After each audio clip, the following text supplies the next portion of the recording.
Podcast do Transporte.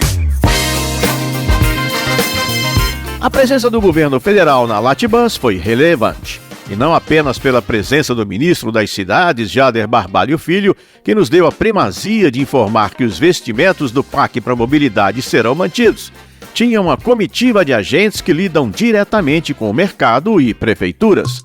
Conseguimos reunir o diretor Marcos Daniel e o coordenador-geral de Regulação de Mobilidade Urbana, Antônio Espósito, ambos da Secretaria Nacional de Mobilidade Urbana do Ministério das Cidades. A gente traz aqui alguns destaques da conversa longa e produtiva. Por exemplo, o andamento do estudo das 21 maiores regiões metropolitanas do país. Fala Marcos Daniel.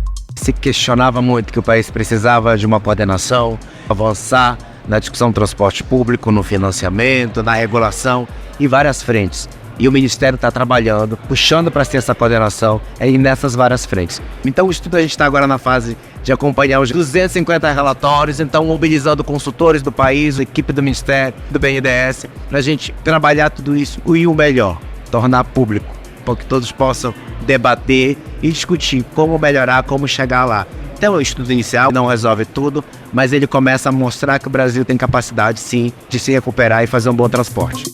O Marcos Daniel é funcionário federal de carreira e há 16 anos tem analisado projetos do PAC. E ele lembra que esse grande estudo que o BNDES está bancando tenta também desvendar os mistérios da organização básica do país, ou seja, do nosso pacto federativo e como isso impacta o transporte. O estudo é exatamente para dar esse diagnóstico. Porque não adianta só olhar a qualidade, é tentar entender o porquê é assim. E aí a gente vai esbarrar em questões regulatórias, de financiamento e principalmente questões federativas, que acho que é o grande desafio, a governança do sistema de transporte, entendendo que a gente tem distâncias, quilometragens, porém tem autonomias municipais, tem um papel do governo do estado, tem uma conversa com os operadores, integrar isso não é fácil, a gente precisa de dados para chegar em modelos específicos para cada um, respeitando a autonomia dos municípios. Então por isso que a União está entrando, porque é nosso papel coordenar e dar essas diretrizes para as regiões metropolitanas. Ao mesmo tempo, é preciso falar de um dos entraves atuais e que é a questão do financiamento dos sistemas. Ouça o que o Marcos Daniel, da Secretaria de Mobilidade Urbana do Ministério das Cidades, tem a dizer. A gente tem que evoluir na regulação e no financiamento.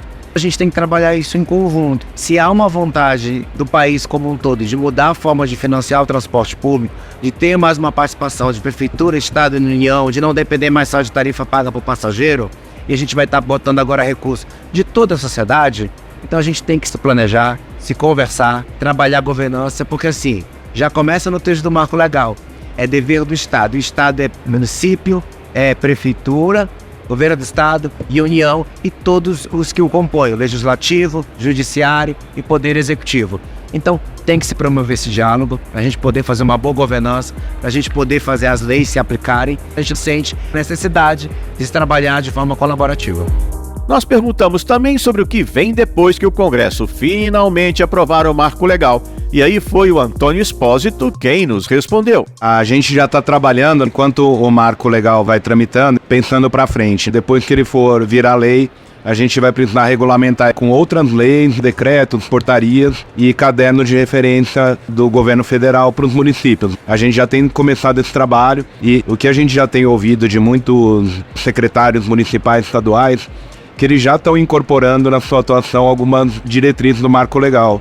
Então, bilhetagem eletrônica, ela é uma diretriz muito forte do marco legal de que se tem a bilhetagem eletrônica independente do transporte, para que você possa ter mais dados e até uma melhor auditoria dos dados a partir do momento que o subsídio vem aumentando no setor.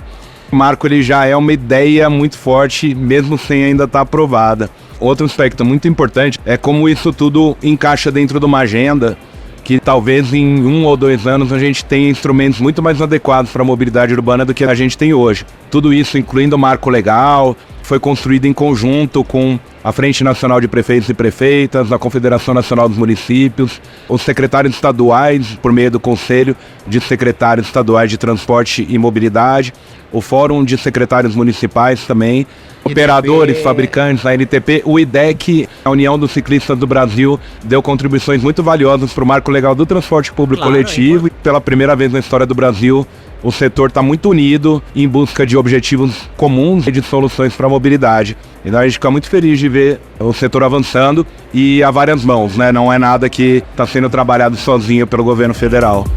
Um foco interessante da Secretaria Nacional de Mobilidade Urbana tem sido a mobilidade ativa. No comecinho desse mês de setembro, por exemplo, o pessoal começou a analisar as inscrições que receberam para o Prêmio Bicicleta Brasil, uma iniciativa de incentivo e reconhecimento a projetos técnicos, científicos ou artísticos que incentive o uso da bike na mobilidade.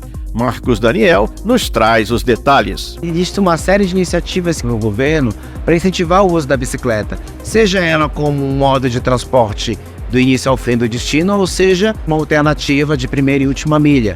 E há um grande potencial de contribuir para o transporte público. Então o que a gente quer com essa premiação?